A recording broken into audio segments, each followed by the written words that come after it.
나오미가 룻이 어머니 나오미의 허락을 받아서 이제 이삭 줍기에 나섰습니다. 이삭 줍기에 나섰는데, 근데 하나님의 은혜로 말미암아, 하나님의 인도하심으로 말미암아 이제 엘리멜렉의 친족 보아스의 밭까지 갔고, 그곳에서 이삭 줍기를 하는 그 가운데서 성실한 열심히 있는 주인이었던 보아스가 나와 베들레헴에서 나와 편안한 자리에서 나와 노동의 자리 가운데서 나왔습니다. 그리고 그들에게 베는 자들에게 추수하는 자들에게 말하기를 이 여호와께서 너희와 함께 하시기를 원하노라, 그렇게 축복합니다.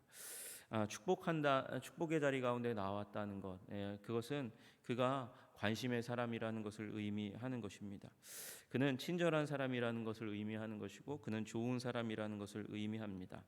그를 이제 표현하는 말이 2장 1절에 유력자라고 나와 있는데, 여러분, 힘이 있다고 다 유력자라고 표현하지 않잖아요. 힘이 있는데 여러분, 그 힘을 잘못 사용함으로 말미암아 악한 자라고 그렇게 명칭될 수도 있는 겁니다. 힘은 유혹이 있습니다. 힘은 그것을 가진 사람을 오염시키는 능력이 있습니다. 그래서 힘이 있는 사람은 힘이 없는 사람을 냉대할 수 있고 그 힘으로 찍어 누를 수 있습니다. 그런데 힘이 정말 위대하게 되는 길은 힘을 바로 사용하는 것입니다.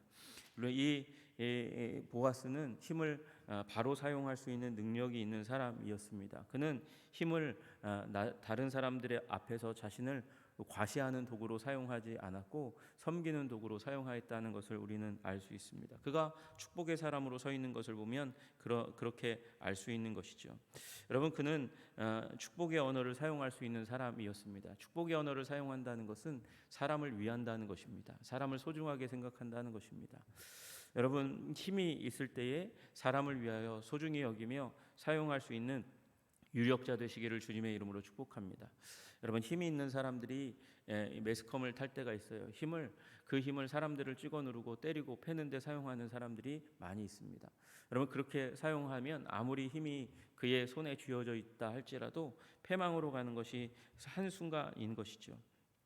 여러분, 우리 친절의 사람, 또 위하는 사람, 축복의 사람, 그래서 하나님 나라의 유력자 되시는 여러분들 되시기를 주님의 이름으로 축복합니다. 여러분, 그의 영성은 이 사람들에 대한 관심에서 절정을 차지합니다. 그리고 보아스는 그 다음에 관심을 갖고 그 다음에 실제로 친절을 베푸는 자리 가운데 나아가는 것을 우리는 보게 됩니다. 여러분, 열정이나 능변이나 학식보다 더 위대한 능력이 바로 친절이라고 합니다. 프레드릭 페이버라는 사람은 친절은 열정이나 능변이나 학식보다 더 많은 죄인을 회심시켰다, 그렇게 이야기합니다. 여러분, 친절한 사람이, 좋은 사람이 사람을 변화시키는 거죠. 여러분, 아무리 많은 머릿속에 있는 그런 지식이 있다 할지라도, 복음을 잘 설명한다 할지라도 태도가 더러우면 그 태도로 말미암아 그 사람에게서 멀어지고 그 사람에게 있는 하나님에게서 멀어질 수 있다는 사실을 깨달아 알아야 합니다. 여러분, 친절의 사람 되시기를 주님의 이름으로 축복합니다. 그렇게 친절로 나아가기 위해서 보아스는 관심을 가집니다. 보아스가 베는 자들을 거느린 사환에게 이르되 이는 네 소녀냐, 그렇게 묻죠. 여러분, 묻지 않아도 됩니다. 사람들에게 그냥 축복의 말 정도 하고 열심히 일해, 추수 열심히 해, 이삭 많이 떨어뜨리지 말고, 그러면 추수가 늘어나는 것이 아닙니까? 그러면 주인으로서는 성공하는 것 아니겠습니까? 그런데 보아스는 와서 사람들의 마음을 따뜻하게 하고 축복의 말을 하고 그 다음에 그 사람들 가운데서 묻고 물으면서 사람들에 대한 관심을 보여주고 있습니다. 여러분, 저는 이 말 한마디만 딱 했다고 생각하지 않아요. 이는 네 소녀냐. 지금 룻기의 주제 중심 인물이 룻이기 때문에 그 룻에 대해서 언급하는 것이죠. 그러나 그곳에 일하러 나온, 밭에 나온 사람들 전부에 대해서 관심이 있었고 그곳 가운데 책임자가 있었을 거거든요. 총무 그 종이 있었을 거예요. 그 종에게 지금 이 자리에 나와서 노동하는 사람들에 대해서 관심을 표현하고 처음 보는 사람들에 대해서 이야기했을 것입니다. 그 가운데 한 명이 룻이었다는 것이죠. 이는 네 소녀냐. 여러분, 지금은 어떤 시대입니까? 관심에 대해서 관심이 있는 시대죠. 다른 사람들이 나에 대해서 관심을 갖는 것에 대해서 관심을 가지는 관종의 시대가 지금 이 시대입니다. 그러니까 자기 자신에 대해서 관심을 가지고 있다는 것은 자기 자신이 주인된 세상이 되어 버렸다는 것이죠. 그래서 인스타그램에 SNS에 자신의 사진을 올리고 그 사진에 대해서 사람들이 관심을 가지고 좋아요를 표현하고 칭찬을 표현하고 관심을 표현하는 것에 관심이 있는 그런 시대에 우리는 살아가고 있습니다. 자기중심적인 시대 가운데 살아가고 있는 것이죠. 그런데 이건 사실은 도구가 주어졌을 뿐이지 인간은 누구나 자기 자신에게 관심이 있고요. 자기 자신에게 칭찬하는 사람들에게 관심이 있고 자기중심적일 수밖에 없는 존재입니다. 그게 죄성의 또 다른 이름이라는 사실을 기억해야 하죠. 그래서 자기 자신에게 관심이 아니라 타인에게 관심을 가지는 것 자체가 위대한 것입니다. 좋은 의도로 좋은 목적으로 관심을 갖는 거예요. 여러분, 관심이라는 말이 무슨 의미겠습니까? 관자가요, 빗장 관자거든요. 빗장이 쳐져 있는 마음이에요. 그러니까 어떤 것에 대해서 계속해서 마음이 머무르는 것, 그게 관심인 것입니다. 그런데 지금 보아스는 누구에 대해서 관심이 있습니까? 지금 룻에게 관심이 있어요. 여러분, 전체적으로 이 룻기를 읽어보면, 보아스를 분석하면 보아스는 여자에게 관심이 있어서 룻에 대해서 물어본 것이 아닙니다. 사람에 대해서 관심이 있었고, 사람들은 다 이 보아스가 유력자이기 때문에 사람들은 대부분 다 자기보다 힘이 없는 사람들입니다. 지금 보아스는 누구에게 관심이 있습니까? 사람에게 관심이 있대, 약자에게 관심이 있고, 약자에게 관심이 있대. 그 다음 말을 읽어보면 그들을 돕기 위해서 관심이 있는 사람들이라는 사실을 우리는 발견하게 됩니다. 여러분, 우리 관심이 사람을 만든다 그래요. 관심의 질이 삶의 질을 결정하고 어디에 무엇에 관심을 기울이냐에 의해서 그의 인생의 경로와 방향이 달라진다는 것입니다. 음악에 관심이 있으면 음악으로 성장하게 되는 것이죠. 그림에 대해서 관심이 있으면 그림에 대해서 예술가로 발전해 가는 것이죠. 성경에 관심이 있으면 하나님의 사람으로 발전해 가는 것입니다. 그런데 오늘 이 사람 보아스는 사람에 대해서 관심이 있대, 특별히 약자에 대해서 관심이 있어요. 여러분, 약자에 대해서 관심이 있으면 어떻게 되냐면요, 내가 가진 것을 줄 수밖에 없습니다. 빼앗길 수밖에 없습니다. 빼앗기거나 주거나 둘 중에 하나거든요. 여러분, 결코 약자에 대해서 관심을 가지는 게 인생에 도움이 되지 않습니다. 물질주의적인 관점으로 볼 때는 별로 도움이 되지 않아요. 여러분, 그러나 하나님의 관점에서 볼 때 하나님은 사람에 대해서 관심 있는 사람에게 하나님이 관심을 가지고 계세요. 그래서 그 사람을 돕고 그 사람을 위해서 일하시는 하나님을 경험할 수 있게 될 줄로 믿으시기를 주님의 이름으로 축복합니다. 여러분, 그래서 보아스가 약자에 대해서, 사람에 대해서 관심이 있는 사람인데 하나님께서 그에게 관심을 두시니까 그가 유력자가 되는 것이죠. 힘이 있는 사람이 되는 것이죠. 여러분, 나를 위해서가 아니라 그 사람 존재 자체를 바라보면서 관심을 가지는 그 마음을 가지시기를 주님의 이름으로 축복합니다. 그 마음이 누가 주신 마음입니까? 하나님이 주신 마음입니다. 하나님이 주신 마음, 사람에 대해서, 약자에 대해서 가지는 그 긍휼과 사랑의 마음, 관심을 가지시는 여러분들 되시기를 주님의 이름으로 축복합니다. 여러분, 보아스가 왜 이렇게 약자에 대해서 그리고 힘없는 자들에 대해서 관심을 가졌을까요? 저는 여러분, 이 6절의 말씀을 우리는 그냥 지나갈 수 있는 말인데, 이 6절의 말씀을 보아스가 딱 종으로부터 딱 들었을 때 굉장히 큰 뭉클함이 그의 마음 가운데 확 일어났을 거라고 생각해요. 왜요? 관점이 틀리니까. 6절의 말씀이 뭐예요? 베는 자를 거느린 사환이 대답하여 이르되 이는 나오미와 함께 모압 지방에서 돌아온 모압 소녀입니다. 이렇게 얘기하는데 가슴 가운데 뭉클하면서 감동이 막 밀려오는 거예요. 왜 밀려온다고 얘기할 수 있을까요? 여러분, 보아스가 누구의 아들입니까?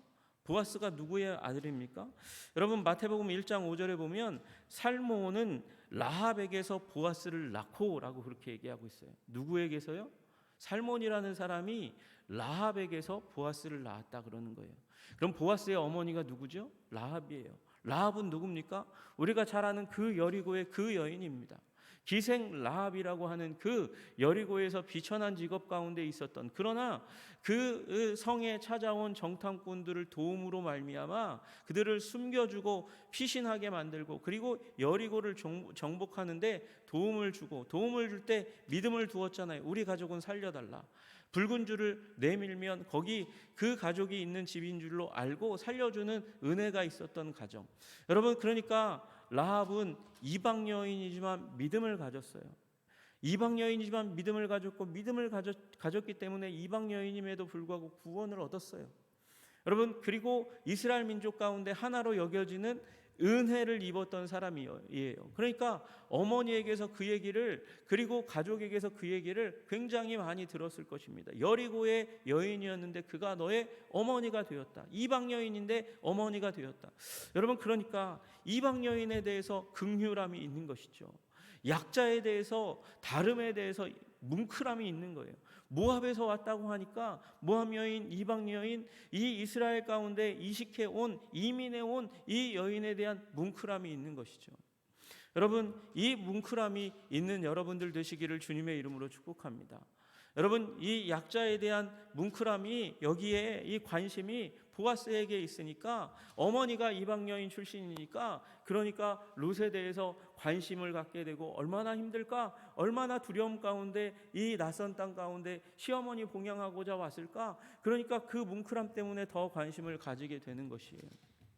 여러분, 우리는 이 비천함 가운데 있었던 민족입니다. 45년 동안 일제치하에 있었기 때문에 누군가 우리를 부당하게 다스리고 통치하면, 시달리게 하면 거기에 저항의 정신도 있고, 그리고 그 가운데 또 시달리는 사람들을 보면 뭉클한 마음이 있는 사람들이에요. 그래서 여러분, 우리들 가운데는 정이 있는 사람들이죠. 여러분, 우리 한국 사람들 가운데 온 이방인들이 있다면, 그리고 우리 교회에 온 낯선 사람이 있다면 관심을 갖고 친절하게 대하시는 여러분과 제가 되기를 주님의 이름으로 축복합니다. 여러분이 관심이 무엇과 만났습니까? 열심의 사람과 만났습니다. 룻은 어떤 사람이에요? 열심의 사람이라고 얘기할 수 있는 것이죠. 이 베는 자들을 거느린 사환이 뭐라고 얘기합니까? 그의 말이 나로 베는 자를 따라 단 사이에서 이삭을 죽게 하소서, 그러면서 청했다는 거예요. 여러분, 허락을 구했다는 것이죠. 예의가 있는 사람이죠. 그렇게 얘기하고 나서 아침부터 와서는 잠시 집에서 쉰 외에 지금까지 계속하는 중입니다. 그는 열심의 사람입니다. 성실의 사람입니다. 그렇게 얘기합니다. 여러분, 사환이 보기에, 보아스의 사환이 보기에, 보아스에게 거느려진 사환이 몇 명이었는지 우리는 알 수 없습니다. 가늠할 수 없습니다. 그러나 여러분, 그 가운데서 단연 돋보이는 열심의 사람, 성실의 사람이 누구였다? 룻이었다라고 이야기하고 있는 것이죠. 여러분, 최선을 다하는 사람은 눈에 띌 수밖에 없습니다. 눈에 띈다는 것은 매력을 가지고 있다는 것입니다. 열심은 매력입니다. 여러분, 열심의 사람 되시기를 주님의 이름으로 축복합니다. 여러분, 하나님이 어떤 사람에게 은혜를 베푸십니까? 은혜를 베푸시는 사람, 여러분, 신분이나 배경을 따지지 않고 하나님께서는 주어진 자리 가운데서 최선을 다하는 사람에게 은혜를 베푸시는 거예요. 여러분, 이런 얘기가 있잖아요. 게으른 사람은 사단도 사용하지 않는다. 마귀도 사용하지 않는다. 여러분, 하나님도 열심히 있는 사람 사용하시는 줄로 믿으시기를 주님의 이름으로 축복합니다. 달란트의 비유 가운데 뭐라고 말씀하세요? 지금 한 달란트 받아서 아무것도 하지 않고 땅에 묻어두었던 자를 향해서 이 주인이 뭐라고 얘기합니까? 악하고 게으른 종이라고 얘기하잖아요. 열심이 없는 사람이라는 거예요. 열심이 없는 것은 바로 다른 말로 하면 악과 다름이 없다는 것입니다. 여러분, 열심을 내시는 여러분들 되시기를 주님의 이름으로 축복합니다. 하나님께서 내게 주신 인생, 이 인생 흙수저다, 망했다, 폭망이다, 여러분 그렇게 여기지 마시고 그 자리 가운데서 열심을 다하시면 주님께서 은혜를 더해 주시는 일이 일어날 줄로 믿으시기를 주님의 이름으로 축복합니다. 바울이 그런 사람이에요. 바울도 이야기합니다. 이를 위하여 나도 내 속에서 능력으로 역사하시는 이의 역사를 따라 힘을 다하여 수고하노라. 수고하는 사람 바울. 바울이 그러니까 하나님께서 사용하시는 복음 전도자가 되는 것이죠. 여러분, 그런데 여러분 관심을 받고 열심을 다해도 여러분 은혜가 주어지지 않으면 열매를 맺을 수 없는 것이에요. 인생은 노력으로만 되지 않습니다. 열심히 성실하게 다 한다고 그것이 열매를 맺어지는 것이 아닙니다. 그럼 필요한 것이 무엇입니까? 그것이 바로 은혜라는 것이죠. 우리 시편 127편 1절에 말씀하십니다. 여호와께서 집을 세우시지 아니하시면 세우는 자의 수고가 헛되며, 세우는 자가 수고하여 집을 세웠어요. 그러나 여호와께서 집을 세우지 않으면 그 세운 것을 계속해서 유지시켜 주시는 하나님의 은혜가 없으면 헛된 것이라고 말씀하시는 거예요. 여호와께서 성을 지키시지 아니하시면 파수꾼의 경성함이 허사로다. 파수꾼이 밤새 한숨도 자지 않고 경성하며 지켜낸다 할지라도 여호와께서 성을 지키지 않으면 그 경성함이 헛되다고 말씀하고 있습니다. 여러분, 그러므로 여러분 하나님의 관심도 구하시고 열심을 다하시되 하나님의 은혜를 구하시는 여러분들 되시기를 주님의 이름으로 축복합니다. 오늘 하루도 그 하나님의 은혜 가운데 굳건하게 서시는 여러분들 되시기를 주님의 이름으로 축복합니다. 여러분, 이 한 사람 예화, 이 실제 사건 얘기하고 그리고 오늘 말씀을 마치려고 합니다. 흑인 의사 가운데, 미국의 흑인 의사 가운데 벤 카슨이라는 분이 있습니다. 이분이 유명한 이유는 외과 의로서 샴 쌍둥이, 머리가 붙은 쌍둥이를 이렇게 수술해서 이 둘 다 건강하게 살 수 있도록 그렇게 유명한 그 수술을 한 분으로 유명하고요. 그 다음에 미국의 대선 가운데 예비 후보로 나왔던 분 중에 한 분입니다. 근데 이 사람이 고등학교 졸업하고 나서 대학에 진학했습니다. 그리고 의사가 되기를 원했어요. 의사가 되기를 원했는데, 근데 문제가 뭐냐면 의사 가기 전에 예비 수업으로, 기본 수업으로 화학을 공부해야 돼요. 화학을 공부해야 되는데 화학이 너무너무 이 벤 카슨이라는 친구에게는 어려웠습니다. 예일 대학에 들어가서 그래서 공부하는데 자기가 수재인 줄 알았거든요. 그래서 들어와서 보니까 다 수재예요. 다 수재인 그 가운데서 화학을 공부하는데 화학이 너무 어려워가지고 내가 이 화학의 문턱을 넘지 못하고 의사가 되지 못하겠구나 하는 절망감 가운데 들어갑니다. 그래서 이거 어떻게 하나 막 그러고 있는데 벤 카슨이 이 시험을 하루 앞둔 날 밤이 깊어가는 그때에 자정이 넘었을 때 기도합니다. 하나님, 저를 용서해 주세요. 제가 하나님 실망시켰어요. 그리고 저 자신에게도 참 정말 유감입니다. 미안한 마음이 가득합니다. 쏘리합니다. 그렇게 얘기하고 그리고 공부를 포기하고 잠이 들었는데 그 잠에 이상한 일이 일어납니다. 꿈에 이상한 일이 일어납니다. 화학 수업 시간이 열린 거예요, 꿈에. 그리고 한 분이 딱 들어오더니 칠판에 화학 시험 문제를 막 쓰더니 그걸 막 풀기 시작하는 거예요. 문제도 있고 답도 있는 거예요. 그걸 쭉 보는 거죠. 그리고 그 꿈에서 그 칠판에 있는 그 문제와 답을 자기가 꿈에서 막 열심히 필기했습니다. 그러다 깨어났어요. 그러니까 꿈에서 보았던 그 시험 문제를 다시 받아 적기 시작하고 답까지 다 씁니다. 몇 개 빼고는 다 썼다는 거예요. 그리고 이 부분 모르는 부분은, 기억나지 않는 부분은 교과서를 찾아서 다시 답을 다 채우고 그리고 마무리를 했습니다. 그리고 나서 다음 날 시험 시간에 갔습니다. 시험 시간에 600명이 아침에 앉아서 시험을 치르는데 시험지를 받는 순간 깜짝 놀랐다는 거예요. 꿈에서 보았던 그 한 사람이 나와서 칠판에 적었던 문제가 지금 시험지 앞에 나와 있는 겁니다. 그리고 자신은 그 답도 받아 적었기 때문에 답도 기억나는 것이죠. 2번 한 거잖아요. 꿈에서 한 번 받아 적고 깨어나서 또 받아 적고, 그래서 시험을 보았습니다. 시험 점수가 97점, 그 600명 중에서 1등이 되었습니다. 여러분, 열심히 하는 거 중요합니다. 열심히 해야 합니다. 하나님은 게으른 자에게 은혜를 주시지 않습니다. 그러나 또한 열심을 다하는 가운데 하나님의 은혜를 구하시는 여러분들 되시기를 주님의 이름으로 축복합니다. 주님께서 그 가운데 은혜를 주실 줄로 믿습니다.